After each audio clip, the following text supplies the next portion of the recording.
మన రక్షకుడైన మన ప్రభువైన యేసుక్రీస్తు నామములో మీ అందరికీ కూడా హృదయకాల శుభములు తెలియజేస్తా ఉన్నాను. దేవుని మహాకృపను బట్టి మరొక దినము చూసే ధన్యత దేవుడు తన కృప చేత మనకు అనుగ్రహించి మనల్ని సజీవ లెక్కలు పెట్టిన దేవాది దేవుడైన మన ప్రభువైన యేసుక్రీస్తుకు కృతజ్ఞతాస్తుతులు చెల్లిస్తా ఉన్నాను. ప్రియ దేవుని సంగమా, దేవుని ప్రజల హృదయకాలము దేవుని యొక్క వాక్యము ధ్యానించుకుందాము. వాక్యము ధ్యానించే కంటే ముందుగా ఒక చిన్న మాట ప్రార్థన చేసుకొని వాక్యంలోకి వెళ్దాము. పరిశుద్ధుడ దేవానికి కొందరు స్తోత్రములు తండ్రి. మా జీవితంలో చేసిన మేళ్ళకన్నిటికీ కూడా నీ కృతజ్ఞతాస్తుతులు చెల్లిస్తున్నాను తండ్రి ప్రభ. మా జీవితంలో మరొక నూతన దినాన్ని నీ కృప చేత అనుగ్రహించి మన సజీవ లెక్కలు పెట్టిన దేవానికి కొందరు స్తోత్రములు తండ్రి ప్రభ.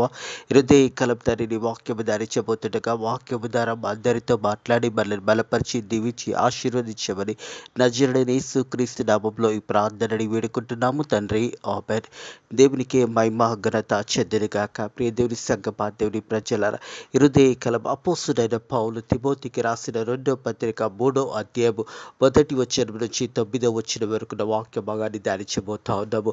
ఈ వాక్య భాగంలో చూసినట్టయితే ప్రియ దేవుని సంగమా, దేవుని ప్రజలారా, మరి చివరి దినాలలో ప్రభు అయిన యేసుక్రీస్తు రాకడ సమయంలో మరి అనేక మంది అబద్ధ బోధకులు వస్తారనే మాట తిమోతికి అపోస్తుడైన పౌలు హెచ్చరిక చేస్తూ ఉన్నాడు. ఈ యొక్క అంశము చూసినట్టయితే ప్రియ దేవుని సంగమా, దేవుని ప్రజలారా, difficult times for Christian service. Difficult times for Christian service. అలాగే చూసినట్టయితే godliness in the last days. మరి అంత దినములో జరగబోతున్న ఒక ప్రాముఖ్యమైన సన్నివేశాన్ని అపోస్తుడైన పౌలు తిమోతికి తెలియజేస్తూ ఉన్నాడు. ఆ సమయంలో మనుషులు ఎలా ఉంటారు? భయంకరమైన స్థితిలో మనుషులు ఉంటారు. అనేక మంది అబద్ధ బోధకులు వస్తారు, కఠిన హృదయం గల వారు వస్తారు అని అపోస్తుడైన పౌలు ఈ యొక్క హెచ్చరికలను తిమోతికి తెలియజేస్తూ ఉన్నాడు. అదే రీతిగా ఈ యొక్క మాటలు మనందరితో దేవాది దేవుడు మాట్లాడుతూ ఉన్నాడు అనే సత్యాన్ని జ్ఞాపకం చేసుకోవాలి. మొదటి 2 వచనములు చూసినట్టయితే అంత్య దినంలో అపాయకరమైన కాలములో వచ్చునని తెలుసుకున్నాము. ఏలనగా మనుషులు స్వార్థప్రియులు, ధనాపేక్షులు, బింకంలాడువారు, అహంకారులు, దూషకులు, తల్లిదండ్రులకు అవిధేయులు, కృతజ్ఞత లేనివారు, అపవిత్రులు. ఈ దేవుని సంగమా, దేవుని ప్రజలారా, దేవుని రాకడ సమయంలో మరి ఎలా ఉంటుందో అపోస్తుడైన పౌలు తిమోతికి రాసిన పత్రికలో తెలియజేస్తా ఉన్నాడు. అంత దినంలో అపాయకరమైన కాలం వచ్చినదని తెలుసుకున్నాము. మనం చూసినట్టయితే మొదటి తిమోతిలకు రాసిన పత్రిక 4వ అధ్యాయంలో మొదటి వచనంలో అపోస్తుడైన పౌలు ఈ మాట తెలియజేస్తాడు. అయితే కడవరి దినంలో కొందరు అబద్ధికులు, వేషధారులు, మోసపరచు ఆత్మల అనందు మరి ప్రకటించేవారు. మరి ఆ సమయంలో ఎలాంటి వారు వస్తారంటే, అయితే కడవరి దినంలో కొందరు అబద్ధికులు, వేషధారులు, మోసము చేసేవారు వస్తారని అపోస్తుడైన పౌలు తెలియజేస్తూ ఉంటాడు. ప్రియ దేవుని సంగమా, దేవుని ప్రజల మనుషులు ఎలా ఉంటారని చూసినట్టయితే ఆ సమయంలో భయంకరమైన స్థితిలో ఉంటారు. అందుకే అపోస్తుడైన పౌలు చూసినట్టయితే ఎఫెసీయులకు రాసిన పత్రిక 5వ అధ్యాయం 15, 16 వచనంలో తెలియజేస్తున్న మాటలను గమనించినట్టయితే, దినములు చెడ్డవి గనుక మీరు సమయం పోనీయక సద్వినియోగం చేసుకొనొచ్చు, అజ్ఞానుల వల్ల కాక జ్ఞానుల వల్ల నడుచుకున్నట్టు జాగ్రత్తగా చూచుకునండి. దినములు చెడ్డవి గనుక సమయాన్ని పోనీయకుండా ప్రస్తుత కాలంలో కూడా చూస్తున్నాం. ఎక్కడ చూసినా ప్రేమలు లేవు. ఎక్కడ చూసినా మనుషులు ఒకరి పట్ల ఒకరు అసూయ కలిగి, ఒకరి పట్ల ఒకరు కోపము కలిగి, దేశం మీదకి దేశము, ప్రపంచంలో ఎక్కడ కూడా నెమ్మది లేని భయంకరమైన స్థితిలోకి వెళ్ళిపోతా ఉన్నాము. అందుకే అపోస్తుడైన పౌలు ఎఫెసీయులకు రాసిన పత్రికలో తెలియజేస్తున్న మాటలు గమనించినట్టు, దినములు చెడ్డవి గనక మీరు సమయాన్ని పోనీయక సద్వినియోగం చేసుకొనొచ్చు, అజ్ఞానుల వల్ల కాక జ్ఞానుల వల్ల నడుచుకుని జాగ్రత్తగా చూచుకునండి అని అపోస్తుడైన పౌలు తెలియజేస్తా ఉన్నాడు. ప్రియ దేవుని సంగమా, దేవుని ప్రజలారా, అదే మాట మనం 2వ తిమోతిలకు రాసిన పత్రిక వచ్చిన అంత దినంలో అపాయకరమైన కాలం వచ్చుచున్నదని తెలుసుకో. ఏలైనగా మనుషులు స్వార్థప్రియులు. మరి మనుషులు తమ స్వార్థప్రియులుగా, మరి ఎవరు చూసినా కానీ, ఎక్కడ చూసినా కానీ స్వార్థము కలిగి జీవించే దినాలలో మనం చూస్తూ ఉన్నాం. అలాగే చూసిన ధనాపేక్ష కలిగి భీకర్ల వాడువారుగా, అహంకారులు, దోషకులు, తల్లిదండ్రులకు అవిధేయతలు, కృతజ్ఞత లేని వారి అపవిత్రులతో కృతజ్ఞత లేని వారి తల్లిదండ్రులకు విరోధంగా మరి అనేక మంది చూస్తూ ఉంటాము, తల్లిదండ్రులను చంపుతూ ఉంటారు. మరి తల్లిని కానీ తండ్రిని కానీ వారిని చంపి వారి ఆస్తుల గురించి భయంకరంగా మనుషులు మారిపోతూ ఉన్నారు. అలాంటి స్థితిలో మనం ఉన్నాము. ప్రియ దేవుని సంగమా, దేవుని ప్రజలు ఒక మాట చూడండి. రోమియోలకు రాసిన పత్రిక మొదటి అధ్యాయము, రోమియోలకు రాసిన పత్రిక మొదటి అధ్యాయం 30వ వచనం చూసినట్టయితే,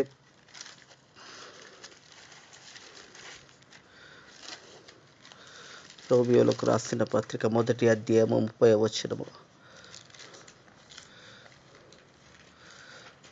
ఎలా మనుషులు ఉంటారు ఒకసారి చూసినట్టు, కొండగాండ్లను, అపవాదకులను, దేవద్వేషకులను, హింసకులను, అహంకారులు, బింకంలాడువారును, చెడ్డు వాటిని కల్పించేవారుగా, తల్లిదండ్రులకు అవివేకులుగా. ప్రియ దేవుని సంగమా, దేవుని ప్రజల మనుషులు ఎలా మారిపోతున్నారో చూస్తూ ఉన్నాము.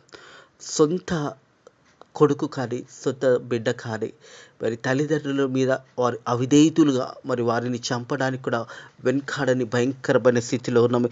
ఇవన్నీ కూడా అంత దినములో వస్తాయని అపోస్తుడైన పౌలు తిమోతికి రాసిన ఈ 2వ పత్రిక 3వ అధ్యాయం ద్వారా తెలియజేస్తూ ఉన్నాడు. మనుషులు ఎలాంటి స్థితిలో ఉంటారంటే భయంకరమైన స్థితిలో ఉంటారు. ప్రస్తుతం చూస్తూ ఉన్నాము కాలంలో ఎక్కడ చూసినా ప్రేమ లేదు, ఎక్కడ చూసినా నెమ్మది లేదు, ఎక్కడ చూసినా సమాధానం లేదు. ఒకరి పట్ల ఒకరు అసూయ, ఒకరి పట్ల ఒకరు కోపం, ఒకరి పట్ల ఒకరు భయంకరమైన స్థితిలో ఉన్నారు. మరి చివరి దినాలలో యేసు ప్రభు రాకడ సమయంలో ఇవన్నీ కూడా జరుగుతాయని వాక్యం ద్వారా అపోస్తుడైన పౌలు మనకు తెలియజేస్తూ ఉంటాడు. మనం చూసినట్టయితే ప్రియ దేవుని సంగమా, దేవుని ప్రజలారా 3వ వచనం చూసినట్టయితే మనుషులు ఎలా ఉంటారో ఇక్కడ మనం గమనించినట్టయితే, అనరాగు రైతులు, అతిదేశులు, అపవాదకులు, అజితేంద్రులు, క్రూరులు, సజ్జన దేశంలో ద్రోవులు, మూర్ఖులు, గర్వాంధులు, దేవుని కంటే సుఖానుభవం ఎక్కువగా ప్రేమించేవారు. దేవుని కంటే సుఖానుభవము ఎక్కువగా ప్రేమించేవారు. మరి ఇలాంటి భయంకరమైన స్థితిలో మనుషులు మనం చూస్తూ ఉన్నాము. ప్రియ దేవుని సంగమా, దేవుని ప్రజలారా, మనం కనులారా చూస్తూ ఉన్నాము ఎలాంటి మనుషుల మధ్య మనం జీవిస్తున్నామో. అందుకే జాగ్రత్తగా పిల్లలు మీరు గమనించుకొని సమయాన్ని పోనీయకుండా సమయాన్ని సజీవం చేసుకుంటూ అజ్ఞానుల వల్ల కాక జ్ఞానుల వల్ల నడుచుకుని అపోస్తుడైన పౌలు ఎఫెసీ పత్రికలో తెలియజేసిన ప్రకారం, అలాగే ఇక్కడ తిమోతి కూడా తెలియజేస్తూ ఉన్నాడు. ఈ సమయంలో ఈ వాక్యము మనందరితో మాట్లాడుతున్నాడు. ఎలాంటి మనుషులు ఉంటారంటే ఆ సమయంలో మరి వారు చూసినట్టయితే ప్రియ దేవుని సుఖభావమును ఎక్కువగా ప్రేమించేవారు, మరి పైకి భక్తి వారిగా ఉంటారనే మాట కూడా రాయబడి ఉంది. మరి పైకి చూస్తే చాలా భక్తిగా ఉంటారు, కానీ లోపల వారి హృదయం ఎంతో చెడ్డదిగా ఉంటుంది. ప్రియ దేవుని సంగమా, దేవుని ప్రజలారా, మనం చూస్తూ ఉన్నాము ప్రస్తుతం ప్రజలను చూసినప్పుడు ఎవరు కూడా మరి ప్రేమ కలిగి జీవించేవారుగా లేరు, తల్లిదండ్రులను ప్రేమించేవారు లేరు. ఎఫెసీలకు రాసిన పత్రిక 6వ అధ్యాయంలో తెలియజేస్తున్న మాట గమనించినట్టయితే తల్లిదండ్రులను ప్రేమించండి అని అక్కడ మాట రాయబడదు. పిల్లలారా, ప్రభువునందు మీ తల్లిదండ్రులకు విధేయులై ఉండండి, ఇది ధర్మమే, నీకు మేలు కలిగినట్టు నీ తండ్రిని నేను తల్లిని సన్మానించినప్పుడు నువ్వు భూమి మీద దీర్ఘాయుషు పొందుతామని మాట వాగ్దానంతో కూడిన ఆజ్ఞలో మొదటిది అని అపోస్తుడైన పౌలు ఎఫెసీలకు రాసిన పత్రిక 6వ అధ్యాయంలో తెలియజేస్తాడు.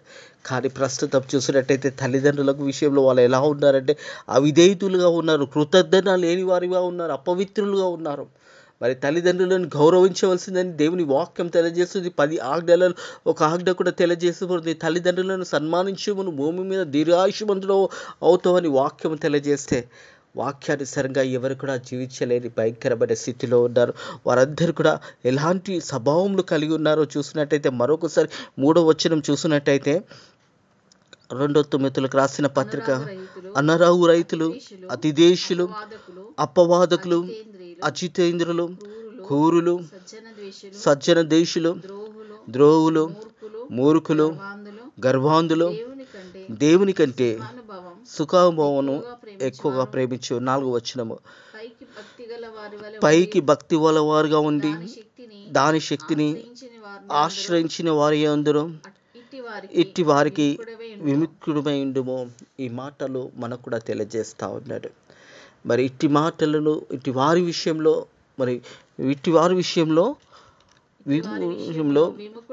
విముక్తుడమై ఉండుమని తెలియజేస్తూ ఉన్నాడు. ప్రియ దేవుని సంగమా, దేవుని ప్రజలారా, అపోస్తుడైన పౌలు మరి యొక్క ప్రాముఖ్యమైన సందేశంలో అందుకే అంటారు కదా, అపవాసులు కూర్చున్న చోటున కూర్చుండక దివారాత్రంలో దేవుని వాక్యం ధ్యానించేవారు ధన్యులు అనే మాట రాయబడి ఉన్నది.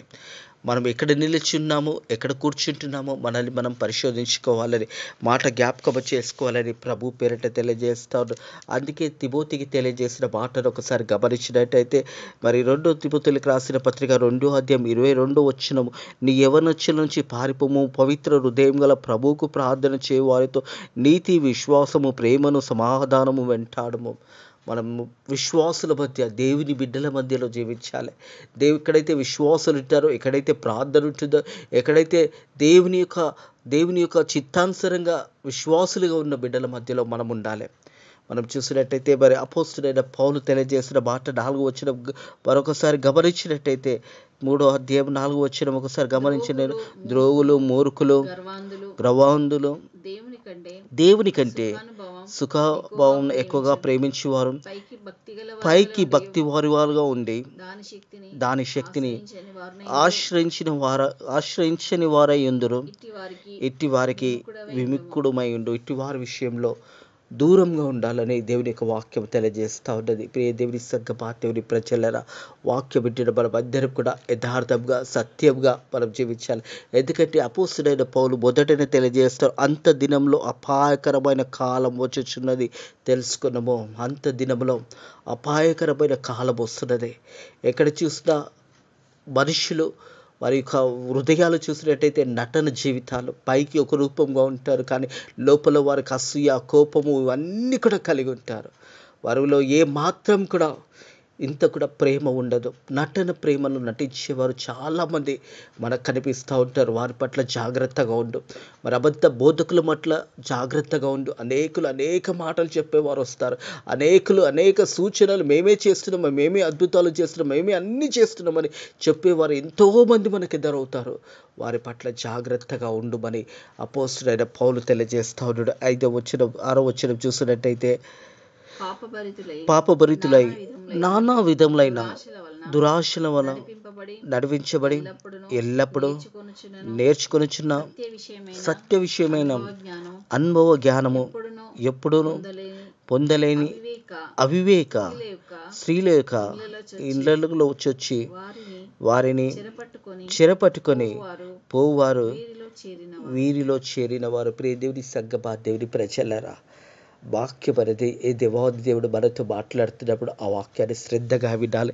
ఈ మాటలు చూసినట్టయితే, పాపభరితులైన నానా విధమైన దురాశల వల్ల నడిపించబడి ఎల్లప్పుడూ నేర్చుకొనుచున్న సత్య విషయమై అనుభవ జ్ఞానం ఎప్పుడు పొందలేని అవివేక స్త్రీలు ఇంట్లో నుండి చొచ్చి వారు చెరపవారు వారు వీరిలో చేరినవారు. అలాంటి వ్యక్తుల నుంచి జాగ్రత్తగా ఉండాలి. అనేక మాటలు చెప్తున్నప్పుడు నమ్మకూడదు. ఏది వాక్యము మనకు జీవగ్రంథం ఇవ్వబడింది, 66 పుస్తకాలు ఇవ్వబడినది. ఎదుటి వాళ్ళు ఎవరైనా వచ్చి మనకు చెప్తున్నప్పుడు అది వాక్యంలో ఉన్నదా లేదా, అది వాక్యానుసారంగా చెబుతున్నారా లేదా గమనించాలి. అనేకులు వస్తుంటారు, అబద్ధ ప్రవక్తలు వస్తారు, ఎన్నో మాటలు చెప్తుంటారు. ఆ మాటలన్నిటినీ వినవలసిన అవసరం లేదు. దేని సత్యవాక్యమో అది వినాలి. మరి చూసినట్టయితే అనేకులు చెప్తున్నా కానీ వారి విషయాలు ఎలా ఉన్నాయంటే, ఎల్లప్పుడూ నేర్చుకొనొచ్చు సత్య విషయమై అనుభవ జ్ఞానము ఎప్పుడునూ కూడా పొందలేని వారి అవివేక స్త్రీలు ఒక ఇంటిలో నుండి వచ్చి వారి చెరపట్టను పోవారు వీరిలో చేరినవారు. అలాగే 8వ వచనము, ఇవన్నీ మెమ్రే అనువారు మోషేను ఎదిరించినట్టు మీరును చెడిన మనసు కలిగి విశ్వాస విషయంలో భ్రష్టులై సత్యంను ఎదురింతురు. మనము ఈ మాట మరి మోషే నుంచి చూసినట్టయితే నిర్గమకాండం 7:11 ప్రకారం 11-12 వచనంలో రాయబడినది. మోషేను వారు ఎదురించిన విషయాన్ని అక్కడ రాయబడినది. ప్రియ దేవుని సంగమా, దేవుని ప్రజలరా, అనువారు మోషేను ఎదిరించుటకు మీరు కూడా చెడిన మనసు కలిగి విశ్వాస విషయంలో భ్రష్టులై సత్యంను ఎదిరించుదరు. 9వ వచనము, అయినను వారి అవివేకమేలాగో తేటపడెను, అలాగే వీరిది కూడా అందరికీ తేటపడును గనుక మీరు ఇక ముందుకు సాగరు. ప్రతిదీ కూడా తెలియజేయబడుతుంది. ప్రతిదీ కూడా మరి ఒకరి ఒక హృదయాలు ఎలా ఉన్నాయో చూసినట్టయితే ఆయనను వారు అవివేకులుగా తేటపడి ఉన్నారు. ఎలాగో మీరందరూ కూడా అందరూ తేటపడును గనుక మీరు ఇక ముందు సాగరు అనే మాట జ్ఞాపకం చేయబడుతుంది. దేవుని సంగమా, దేవుని ప్రజలరా, దేవుని వాక్యం ఇచ్చిన మనమందరం కూడా మరి అంత దినంలో ఉన్నామనే సత్యాన్ని కూడా జ్ఞాపకం చేసుకోవాలని ప్రభు పేరట తెలియజేస్తా ఉన్నాను. ఎందుకంటే అపోస్తలుడైన పౌలు తిమోతికి రాసిన 2వ పత్రికల 3వ అధ్యాయంలో చూసినట్టయితే difficult times for Christian service, difficult times, కష్టకాలము. మరి దేవుని యొక్క సేవకులు, దేవుని యొక్క పరిచర్య చేసేవారు కూడా కష్టకాలంలో మరి దేవుని యొక్క పరిచర్య చేయవలసి ఉంది. అలాగే godliness for the last days, దేవుని యొక్క ఆ సమయంలో చివరి దినాలలో మరి అలాంటి భయంకరమైన స్థితులలో మనుషులు మనకు ఎదురవుతుంటారు. వారి పట్ల జాగ్రత్తగా ఉండాలి. వారి పట్ల మనము అన్ని విషయాలలో జాగ్రత్తగా ఉండాలి. వారు చెప్పేదాన్ని కూడా నమ్మకూడదు. ఎందుకంటే అపోస్తలుడైన పౌలు తెలియజేశాడు, 4 తిమోతిలకు రాసిన పత్రిక 4వ అధ్యాయం 1వ వచనంలో తెలియజేశాడు, అబద్ధ ప్రవక్తలు వస్తారని జాగ్రత్తగా ఉండమని తెలియజేశాడు. ప్రియ దేవుని సంఘం, అయితే కడవరి దినాల్లో కొందరు అబద్ధకులు, వేషధారులు, మోసపరిచే ఆత్మల యందు మరి అనేకమైన మనుషులు మనకు ఎదురవుతూ ఉంటారు. అబద్ధ ప్రవక్తలు విషయంలో జాగ్రత్తగా ఉండాలి. వారు చెప్పిన మాటలన్నీ కూడా నమ్మకూడదు. ఎందుకంటే దేవుని వాక్యం అనే జీవగ్రంథం మన చేతిలో ఉన్నది, బైబిల్ మన చేతిలో ఉన్నది. దాన్ని చదివి మనం గ్రహించి వాక్యానుసారంగా మనల్ని మనం కట్టుకోవాలనే మాట జ్ఞాపకం చేసుకోవాలి. ఎలాంటి స్వభావం కలిగి ఆ చివరి దినాల్లో మనుషులు ఉంటారని గమనించినట్టయితే ప్రియ దేవుని సంగమా, దేవుని ప్రజలు, అందుకే అపోస్తలుడైన పౌలు చెప్తున్నారు, ఏలైనగా మనుషులు స్వార్థప్రియులు, ధనాభిషేకుల, బీకలవాడు, వారు అహంకారులు, దోషకులు, తల్లిదండ్రులకు అవిధేయత, కృతజ్ఞత లేని వాని అపవిత్రులు, కృతజ్ఞత లేని భయంకరమైన మనుషులు ఎదుట మనం జీవిస్తున్నాము. మనము అనేక మంది మనుషులు మరి ధనను ప్రేమించేవారు, ధనాక్షేప కలిగిన వారు, మరి అలాంటి మనుషుల మధ్య మనం జీవిస్తున్నప్పుడు మనల్ని మనం జాగ్రత్తగా చూసుకొని దేవుని వాక్యానుసారంగా మనల్ని మనం కట్టుకోవాలనే మాట జ్ఞాపకం చేయబడుతుంది.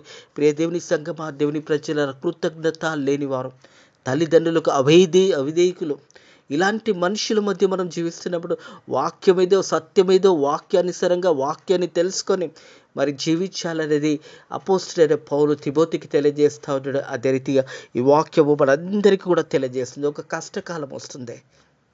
సువార్త ప్రకటిస్తున్నప్పుడు మరి సేవకులు ఎంతో కష్టకాలంలో ఉన్నారు. ఎంతోమంది సేవకులను కొడుతూ ఉన్నారు. ఎంతోమంది సేవకులను గాయపరుస్తూ ఉన్నారు.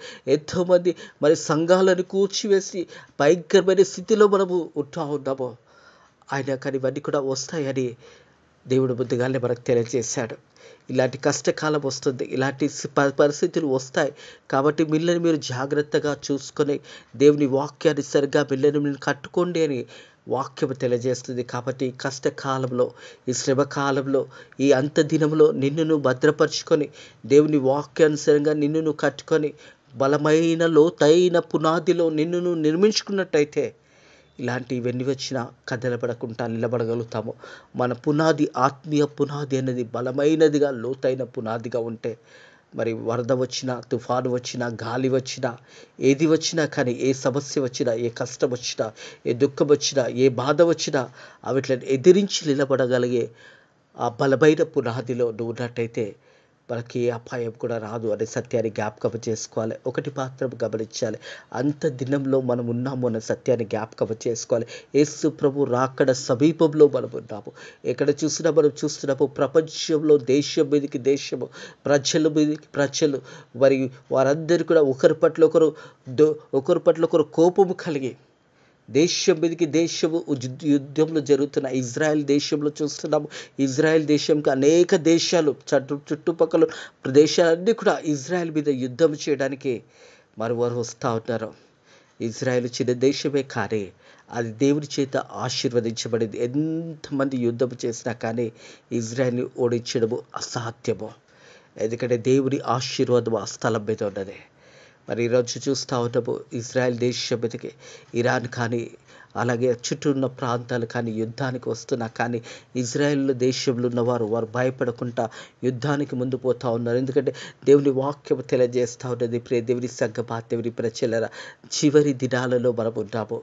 మనల్ని మనం కాపాడుకుంటూ అనేకులను రక్షణ మార్గంలో తీసుకోవాల్సిన సమయంలో ఉన్నాము. కాబట్టి సమయాన్ని పోనీయకుండా సమయాన్ని సద్వినియోగం చేసుకుంటూ వాక్యానుసారంగా మనల్ని మనం కట్టుకుంటూ అనేకులను బలపరిచే బిడ్డలుగా ఉండాలి. సువార్త ప్రకటించే బిడ్డలుగా ఉండాలి. సర్వలోకానికి సర్వ సృష్టికి సువార్త ప్రకటించే బిడ్డలుగా ఉండాలి. అంత దినంలో ఉన్నప్పుడు అనేక మంది అబద్ధ బోధకులు వస్తారు. జాగ్రత్తగా ఉండమని హెచ్చరిక చేయవలసిన బాధ్యత మనందరి మీద ఉన్నదనే సత్యాన్ని జ్ఞాపకం చేసుకోవాలి.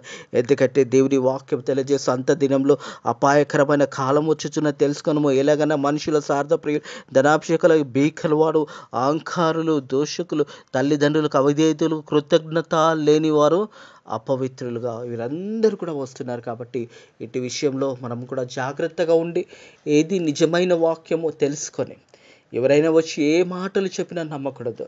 వాక్యానుసారంగా అది ఉన్నదా లేదా పరిశోధించి తెలుసుకోనండి. ఆనాడు అపోస్తుడైన పౌలు వాక్యం తెలియజేస్తున్నప్పుడు అక్కడ ఉన్న ప్రజలు అది వాక్యంలో ఉన్నదా లేదా పరిశోధించి తెలుసుకునేవారుగా ఉంటారు. మనం కూడా వాక్యాన్ని పరిశోధించి అది నిజమైన వాక్యమా లేదా తెలుసుకొని వాక్యానుసారంగా జీవించాలని ప్రభు పేరట తెలియజేస్తా ఉన్న ఎట్టి మాటలను దేవుడు దయకాలము మీ హృదయాల్లో దీవించి ఆశీర్వదించును గాక, వీళ్ళని బలపరచును గాక. దేవుడు వీళ్ళని దీవించి వాక్యానుసారంగా అర్థం చేసుకునే శక్తిని దేవుడు మీకు ఇచ్చును గాక. ఆమెన్. ప్రార్థన చేసుకుందాము. Thank you Lord, thank you Jesus, thank you Holy Spirit. నైనా అంత దినంలో ప్రజలు ఎలా ఉంటారో, మరి ఎలాంటి స్వభావం కలిగి ఉంటారో నైనా ప్రభా నీ వాక్యము ద్వారా మాతో మాట్లాడి మనల్ని బలపరిచినందుకు వందనములు, స్తోత్రములు. నైనా ప్రభా హృదయ కలప తండ్రి, మా దేశాన్ని కాపాడండి. భారతదేశంలో ఉన్న ప్రజలను కాపాడండి. అలాగే తండ్రి భారతదేశంలో ఉన్న సేవకులను, సేవకురాలను, అలాగే సువార్థికులను కాపాడండి. నైనా ప్రభా ప్రకటించే బిడ్డలను నైనా ప్రభా సర్వలోకానికి సువార్త ప్రకటించడానికి నీ కృప ద్వారా సాయం చేయండి. భారతదేశంలో ఉన్న సంఘాలను దీవించండి, ఆశీర్వదించండి. అలాగే యేసయ్య ఫెయిత్ మినిస్ట్రీస్ మందిరాన్ని కూడా మీరు దీవించి ఆశీర్వదించండి. తండ్రి ఈ రోజు అంతట్లో కూడా మంచి వాతావరణాన్ని నీ కృప చేత మాకు అనుగ్రహించి మనల్ని బలపరిచి దీవించమని నజరుడైన యేసుక్రీస్తు నామములో ఈ ప్రార్థన అడిగి వేడుకుంటున్నాము తండ్రి. ఆమేన్. మన లోకరక్షకుడైన మన ప్రభు అయిన యేసుక్రీస్తు యొక్క సమాధానము, నెమ్మది ఇప్పుడు ఎల్లప్పుడు సదాకాలము మీకును మీ కుటుంబములకు తోడై నీడై ఉండును గాక. ఆమేన్.